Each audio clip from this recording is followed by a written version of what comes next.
दोस्तों ये कहानी उस वक्त की है जब दुनिया के लगभग सभी लोग खत्म हो चुके थे। तब सिर्फ एक ही लड़की जिंदा बची थी जिसके साथ उसका एक स्टूडेंट था। अब ये दोनों मिलकर कैसे एक बच्चा पैदा करते हैं और वापस जनसंख्या को आगे बढ़ाते हैं, आइए देखते हैं। कहानी शुरू होती है और हम जिमी जहरीले नाम के एक लड़के को देखते हैं जो एक मैकेनिक के साथ किसी गाड़ी को ठीक कर रहा था। तभी वहाँ का रेडियो बजने लगता है जिसमें खबर आ रही थी कि पृथ्वी का तापमान धीरे धीरे बढ़ता जा रहा है और पूरी दुनिया में इमरजेंसी घोषित कर दी गई है। लेकिन तभी वो मैकेनिक उस रेडियो को बंद कर देता है और कहता है कि ये सब बकवास है, अगर सभी लोग मरने ही वाले हैं तो मैं मुट्ठी मारकर मरना चाहूंगा। इसके बाद हम एल्वा नाम की एक लड़की को देखते हैं जो अपने बाप से मिलने के लिए दूसरे शहर जा रही थी। आगे जब वो अपने बाप के शहर पहुंच जाती है तभी वो अपना फोन निकालती है और सभी चीजों को रिकॉर्ड करने लगती है। इसके बाद वो अपने बाप से मिलती है जो एक गुफा के अंदर रहता था। एल्वा पूछती है कि आप यहाँ क्या कर रहे हो। बाप कहता है कि एक बहुत बड़ी तबाही आने वाली है, धीरे धीरे यहाँ का तापमान बदलते जा रहा है, जैसे प्रकृति हमें कह रही हो कि हम कुछ तो गलत कर रहे हैं। एल्वा पूछती है कि इसके अलावा आप कुछ और कहना चाहते हो, जिस पर उसका बाप उसे अपनी रिसर्च के बारे में बताने लग जाता है। अब अपने बाप से मिलकर एल्वा वापस शहर में आ जाती है जहाँ पर उसकी मुलाकात जिमी जहरीले से होती है। हम देखते हैं कि एल्वा जिमी जहरीले की इंग्लिश टीचर है। वहीं पर जिमी की माँ भी होती है जिसे एल्वा कहती है कि आपका बेटा तो बहुत अच्छा स्टूडेंट है और जल्दी ही वो अंग्रेजी भी सीख जाएगा। इसी दौरान वहाँ पर कुछ आवारा बच्चे आते हैं और जिमी से कहते हैं कि कालिए क्या घूर रहा है, जिस पर जिमी की माँ उन्हें कहती है कि भीसड़ी वालों यहाँ पर आओ, मैं बताती हूँ। जिसको देखकर वो लड़के वहाँ से भाग जाते हैं। आगे एल्वा अपने घर पर आती है जहाँ पर वो देखती है कि उसका बाप वहाँ से जाने की तैयारी कर रहा था। वो कहता है कि मैं यहाँ से बार्सिलोना जा रहा हूँ। वहीं एल्वा उन्हें रोकने की कोशिश करती है लेकिन उसका बाप नहीं सुनता और वहाँ से निकल जाता है। दूसरी तरफ हम जिमी जहरीले को देखते हैं जिसे उन हरामी लड़कों ने दबोच लिया था और अब वो उसकी गींड मार रहे थे।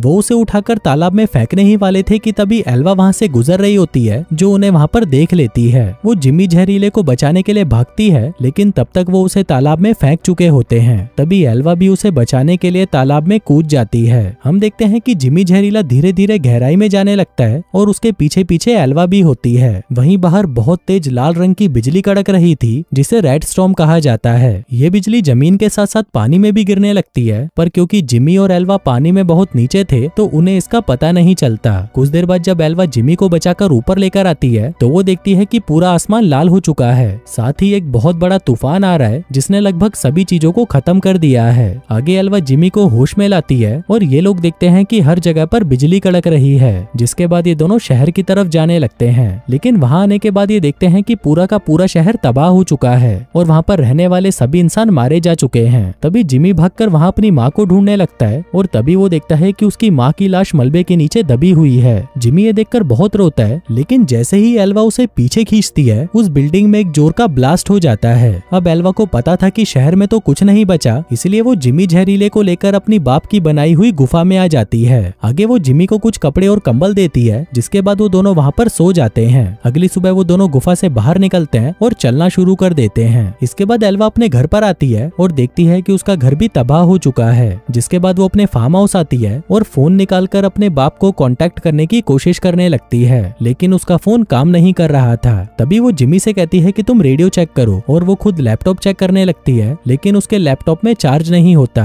आगे वो सोलर चार्जर से अपने फोन को चार्ज करती है और अपने बाप को फोन लगाने की कोशिश करती है, लेकिन उसका बाप फोन नहीं उठाता। अब एल्वा को कुछ समझ नहीं आ रहा था कि वो क्या करे। आगे वो दोनों पूरे शहर में घूमने लगते हैं, लेकिन उन्हें वहाँ पर कोई भी नजर नहीं आता। तभी जिमी एक पुलिस कार के पास जाता है और उसकी डिक्की में से एक बंदूक निकालता है, पर तभी एल्वा वहाँ पर आकर उसे वापस रख देती है और कहती है कि अब हम बार्सिलोना जा रहे हैं। तभी एल्वा की नजर एक स्कूटर पर पड़ती है। वो उसे स्टार्ट करने की कोशिश करने लगती है, लेकिन तभी वो एक पत्थर से टकराकर नीचे गिर जाती है और उसके पेट पर चोट लग जाती है। आगे ये दोनों वापस एल्वा के घर आ जाते हैं, जहाँ पर एल्वा अपनी चोट पर पट्टी करती है। जिसके बाद वो फोन निकालकर रिकॉर्ड करने लग जाती है। वो बताती है कि पूरी दुनिया तबाह हो चुकी है और बस मैं और ये काला बच्चा जिमी ही जिंदा बचे हैं। आगे वो अपनी बाप की डायरी पढ़ने लगती है, जिसको पढ़ने के बाद उसे एहसास होता है कि उसका बाप बिल्कुल सही कह रहा था। हम इंसानों ने प्रकृति की खूब गींड मारी है और अब प्रकृति हमारी गींड मार रही है। एल्वा अपने फोन में सारी बातें रिकॉर्ड कर रही थी। वो कहती है कि यहाँ पर हमारी मदद करने के लिए भी कोई नहीं है। जिसके बाद वो सब कुछ बंद करके सो जाती है। फिर रात में जिमी जहरीला उसके पास आता है और देखता है कि एल्वा की हालत धीरे धीरे खराब हो रही है। वो उससे बात करने की कोशिश करता है, लेकिन एल्वा उसे कोई जवाब नहीं देती।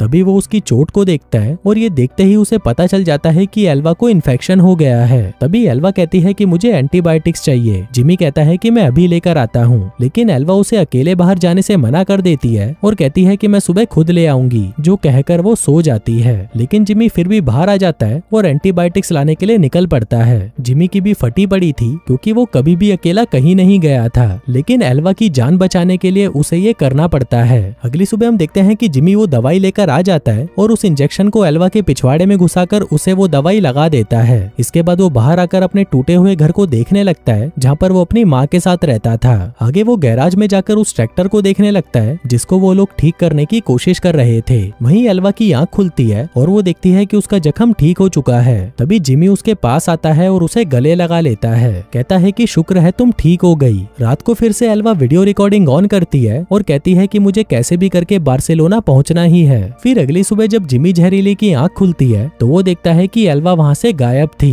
तभी उसकी नजर बेडशीट पर पड़ती है जिस पर खून लगा हुआ था। ये देखकर जिमी डर जाता है। उसे लगता है कि शायद एल्वा के साथ कुछ बुरा हुआ है। तभी वो साइकिल लेकर उसे इधर उधर ढूंढने निकल जाता है और थोड़ी देर बाद उसे एल्वा भी वहाँ पर मिल जाती है। जिमी उससे पूछता है कि तुम ठीक तो हो, जिस पर एल्वा कहती है कि हाँ, मुझे क्या होगा। तभी जिमी की नजर एल्वा की थाइस पर पड़ती है और वो देखता है कि वहाँ पर खून लगा हुआ था। जिमी कहता है कि मुझे नहीं लगता कि तुम ठीक हो, तुम्हारी गुफा में से तो खून निकल रहा है। तभी एल्वा हंसते हुए उसे कहती है कि मेरे पीरियड्स चल रहे हैं। जिमी पूछता है कि ये पीरियड क्या होते हैं। एल्वा कहती है कि जब लड़कियां जवान हो जाती हैं तो उनकी पिंकी में से महीने में एक बार खून आता है जिसको हम पीरियड्स कहते हैं। जिमी कहता है कि अच्छा, मतलब अब तुम बच्चा पैदा करने के लिए तैयार हो। एल्वा कहती है कि हाँ। जिमी कहता है कि क्या तुम्हें बच्चे चाहिए, जो कहकर वो उसकी चूंछियां दबाने की कोशिश करने लगता है, पर तभी एल्वा उसे रोक देती है और कहती है कि तुम्हें ऐसा नहीं करना चाहिए। जिसके बाद ये दोनों वापस आ जाते हैं। फिर एक दिन हम जिमी जहरीले को देखते हैं जो एक बंदूक चलाने की प्रैक्टिस कर रहा था, पर तभी एल्वा वहाँ पर आती है और उससे पूछती है कि तुम्हें ये बंदूक कहाँ मिली। जिमी कहता है कि पुलिस वालों की कार में। एल्वा कहती है कि इसे वापस रखाओ। जिमी कहता है कि नहीं, इस धरती पर सिर्फ मैं ही मर्द बचा हूँ और मुझे तुम्हारी रक्षा करनी है, जो कहकर वो वहाँ से चला जाता है। अब देखते ही देखते 3 महीने बीत जाते हैं और अब एल्वा भी समझ चुकी थी कि उन दोनों के अलावा यहाँ पर और कोई नहीं है, इसलिए अब इन दोनों को अपनी देखभाल खुद ही करनी होगी। आगे एल्वा अपनी बाप की डायरी पढ़कर सीखती है कि उसे पौधे कैसे उगाने हैं और अपने खाने पीने का इंतजाम कैसे करना है। साथ ही वो ये सारी चीजें अपने फोन में भी रिकॉर्ड कर रही थी। अब देखते ही देखते काफी साल बीत जाते हैं और हम देखते हैं कि जिमी जहरीला अब जवान हो चुका है। उसने अपनी बॉडी भी बढ़िया बना ली थी, जिसको देखकर एल्वा हमेशा गीली हो जाती थी, लेकिन फिर भी वो जैसे तैसे करके खुद पर कंट्रोल कर लेती थी। उधर जिमी तो हमेशा से ही एल्वा की लेना चाहता था, लेकिन उसमें हिम्मत नहीं थी कि वो इस बारे में उससे बात कर सके। फिर एक दिन हम एल्वा को देखते हैं जो पौधों को पानी दे रही थी। वहीं पर जिमी भी था जो दूरबीन से इधर उधर देख रहा था। तभी एल्वा वहाँ पर अपने कपड़े बदलने लगती है, जिसको जिमी भी देख लेता है और उसकी चूचियों को देखकर जिमी के शरीर में आग लगने लगती है। वहीं एल्वा भी कुछ कम नहीं थी। वो जब भी कोई काम करती वो मदद करने के लिए जिमी को अपने पास बुलाती, जिसके बाद वो दोनों एक दूसरे को छूने लगते। लेकिन अब जिमी की तड़प कुछ ज्यादा ही बढ़ने लगी थी, इसलिए वो मौका देखकर एल्वा को किस कर लेता है और वहाँ से भाग जाता है। वहीं एल्वा को भी ये चीज बहुत अच्छी लगती है। आगे रात होते ही वहाँ बहुत तेज तूफान आ जाता है, जिससे इनका गार्डन पूरी तरह बर्बाद हो जाता है। वहीं एल्वा बाहर गार्डन को ठीक करने आती है, पर तभी उसके पीछे पीछे जिमी भी आ जाता है। एल्वा देखती है कि उनका पूरा गार्डन तबाह हो चुका था, इसलिए वो जिमी से कहती है कि सुबह होते ही हम यहाँ से निकल जाएंगे। फिर सुबह होते ही एल्वा ये सारी बातें अपने फोन में रिकॉर्ड करने लगती है। वहीं जिमी भी वहाँ पर उस ट्रैक्टर को लेकर आता है जिसको उसने ठीक कर दिया था। अब ये देखकर एल्वा बहुत खुश हो जाती है और जिमी जहरीले को गले लगा लेती है। आगे ये दोनों ट्रैक्टर में बैठते हैं और बार्सिलोना के लिए निकल पड़ते हैं। फिर कुछ दिन ट्रैवल करने के बाद ये लोग बार्सिलोना पहुंच जाते हैं। अब यहाँ पर पहुंचते ही एल्वा बार बार अपने बाप को कॉल करने की कोशिश करती है, लेकिन उसका बाप अभी भी उसका फोन नहीं उठा रहा था। अब आखिर में एल्वा ये मान ही लेती है कि उसका बाप अब मर चुका है, लेकिन वहीं जिमी कहता है कि इतनी जल्दी हम हार नहीं मान सकते, हम उनको ढूंढते रहेंगे। आगे पूरा शहर घूमने के बाद ये दोनों बार्सिलोना के स्टेडियम में आते हैं। जिमी देखता है कि ये पूरा स्टेडियम तबाह हो चुका था, जिसके बाद वो एक फुटबॉल निकालकर वहाँ पर खेलने लगता है। वहीं एल्वा ऑडियंस में बैठकर उसके लिए चीयर करती है और तभी जिमी अपना पहला गोल मारता है। एल्वा कहती है कि तुम ये वापस करो, मैं इसे रिकॉर्ड करूंगी। फिर जिमी वापस से गोल करता है और एल्वा उसे रिकॉर्ड करने लगती है। आगे जिमी अपनी टी शर्ट ऊपर करके खुशी से नाचने लगता है। तभी एल्वा उसके शरीर को देखकर फिर से गीली होने लग जाती है। जिमी को लगता है कि अब तो मैं इसे घोड़ी बनाकर ही रहूंगा, लेकिन तभी एल्वा खुद को कंट्रोल कर लेती है और वहाँ से चली जाती है। रात होने पर हम देखते हैं कि ये दोनों एक दूसरे से बात ही नहीं कर रहे थे। तभी एल्वा जिमी से बात करती है और कहती है कि मुझे पता है कि तुम मुझे घोड़ी बनाना चाहते हो और शायद शायद मैं भी यही चाहती हूँ, जो कहकर वो जिमी जहरीले को चूसना शुरू कर देती है। अब जिमी भी फॉर्म में आ चुका था, जिसके बाद वो उसके खेत में मजदूरी करना शुरू कर देता है। अब उस रात के बाद से ये दोनों रिलेशनशिप में आ जाते हैं और खुशी खुशी साथ रहने लगते हैं। फिर टाइम बीतता है और ये समुद्र के किनारे अपना एक घर बनाते हैं और वहीं पर अपना जीवन बिताने लगते हैं। तभी एक दिन एल्वा जिमी से कहती है कि वो उसके बच्चे की माँ बनने वाली है, जिसे सुनकर जिमी बहुत ज्यादा खुश हो जाता है। आगे एल्वा लाइब्रेरी से चाइल्ड बर्थ की कुछ किताबें लाती है ताकि उसे पता चल सके कि बच्चे को कैसे पैदा करना होता है। वहीं जिमी अपने होने वाले बच्चे के लिए बहुत सारे खिलौने लाता है। फिर एक रात जब एल्वा अपने बाप की डायरी पढ़ रही थी, तभी उसके पेट में दर्द होने लगता है। वो उठकर जिमी के पास जाती है और कहती है कि मेरा लेबर पेन शुरू हो चुका है।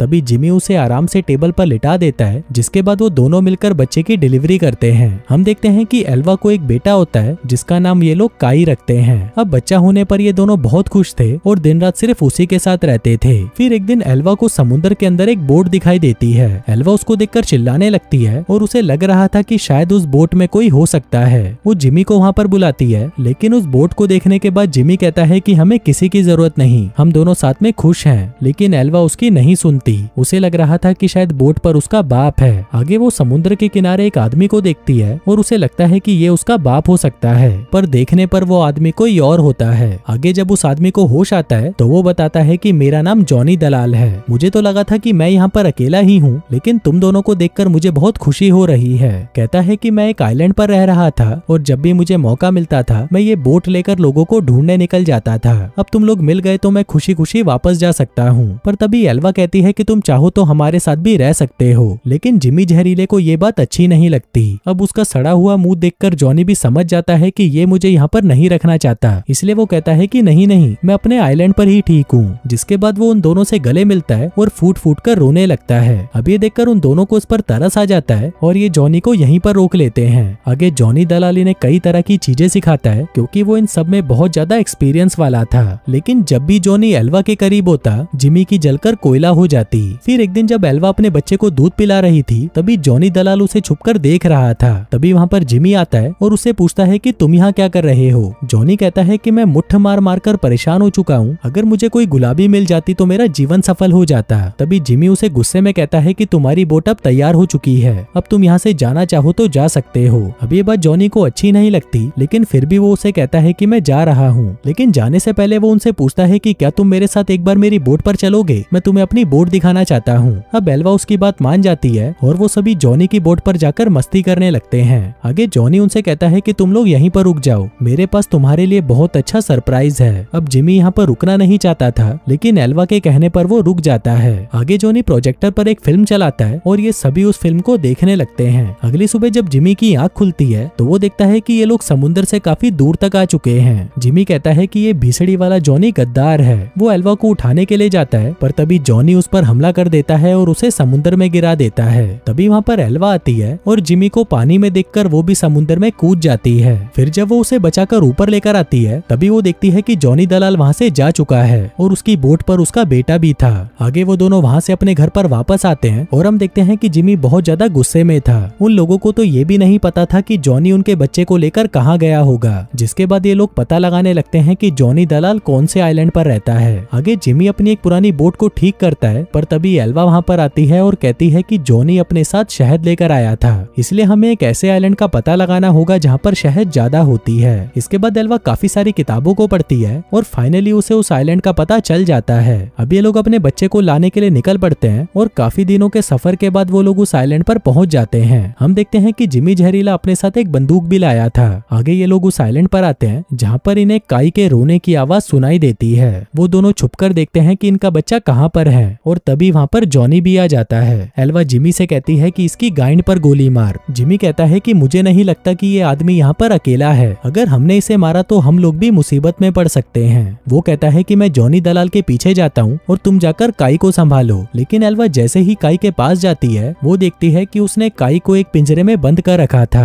एल्वा उस पिंजरे को खोलने की कोशिश करती है, लेकिन वो नहीं खोल पाती। उधर जिमी जॉनी का पीछा कर रहा था, पर तभी वहाँ पर एल्वा आती है और कहती है कि उन्होंने हमारे बच्चे को पिंजरे में बंद कर दिया। जिमी कहता है कि तुम यहीं पर रुको, मैं काई को निकाल कर लाता हूँ। लेकिन तभी उसे काई के रोने की आवाज सुनाई देती है, तो वो पीछे मुड़ जाती है। इसी दौरान जॉनी दलाल वहाँ पर आकर उसे पकड़ लेता है। वो एल्वा पर बंदूक तान देता है और कहता है कि मैं जैसा बोलता हूँ वैसा करो। आगे वो उन दोनों को बांध देता है और उन्हें कहता है कि मैं तो तुम दोनों के साथ प्यार से रहना चाहता था, लेकिन तुम लोगों ने मेरी बेइज्जती करी। एल्वा कहती है कि अगर तुम मुझे मेरा बच्चा वापस कर दो तो हम लोग फिर से एक साथ रह सकते हैं। अब ये सुनकर जॉनी एल्वा को आजाद कर देता है और उसे नीचे ले जाता है। कहता है कि जब जब मैं कहूँ तुम्हें अपने बच्चे को रुलाना होगा, क्योंकि जब ये बच्चा रोता है तो मुझे बहुत अच्छा लगता है। जो कहकर वो एल्वा को पिंजरे की चाबी दे देता है। आगे एल्वा काई को बाहर निकालती है और उसे दूध पिलाने लगती है। वहीं जॉनी भी एल्वा को देखने लगता है और उसे कहता है कि थोड़ा दूध मेरे लिए भी बचा देना। आगे वो जिमी को देखने ऊपर आता है, पर तभी पीछे से एल्वा काई को लेकर भाग जाती है, लेकिन जॉनी उस पर ज्यादा ध्यान नहीं देता और वो जिमी को टॉर्चर करना शुरू कर देता है। आगे जब जिमी बेहोश हो जाता है तब जॉनी एल्वा के पीछे जाने लगता है। उसे बच्चे के रोने की आवाज आ रही थी तो वो उस आवाज के पीछे भागता है, लेकिन वहां पहुंचकर वो देखता है कि एल्वा ने उसका चूतिया काट दिया। उसने बच्चे के रोने की आवाज को अपने फोन में रिकॉर्ड कर रखा था। उधर एल्वा भागकर जिमी के पास आती है और उसे आजाद करने लगती है, लेकिन तभी वहाँ पर जॉनी आ जाता है। एल्वा जॉनी को देखकर घबरा जाती है और कहती है कि अब तुम जो बोलोगे मैं वैसा ही करूंगी। जॉनी कहता है कि साली छिनाल तूने मुझे धोखा दिया, जो कहकर वो उसके पैर पर गोली मार देता है। उधर जिमी एक चाकू से खुद को आजाद कर लेता है, जिसके बाद वो जॉनी के पीछे आकर उसे चाकू मार देता है, पर तभी जॉनी भी उससे लड़ने लग जाता है। वहीं एल्वा उस बंदूक को उठा लेती है और जॉनी से कहती है कि भीसड़ी के अब तू गया, पर तभी जॉनी उसे एक घुसंड में ही नीचे फेंक देता है। तभी जिमी एक औजार से जॉनी पर हमला कर देता है, लेकिन वहीं जॉनी भी जिमी को गोली मार देता है। अब क्योंकि जॉनी ज्यादा घायल हो चुका था तो उसकी वहीं पर मौत हो जाती है। आगे जिमी काई के पास आता है और उसे आखिरी बार गले से लगाता है। तभी वहाँ पर एल्वा आती है और जिमी वहीं नीचे गिरकर मर जाता है।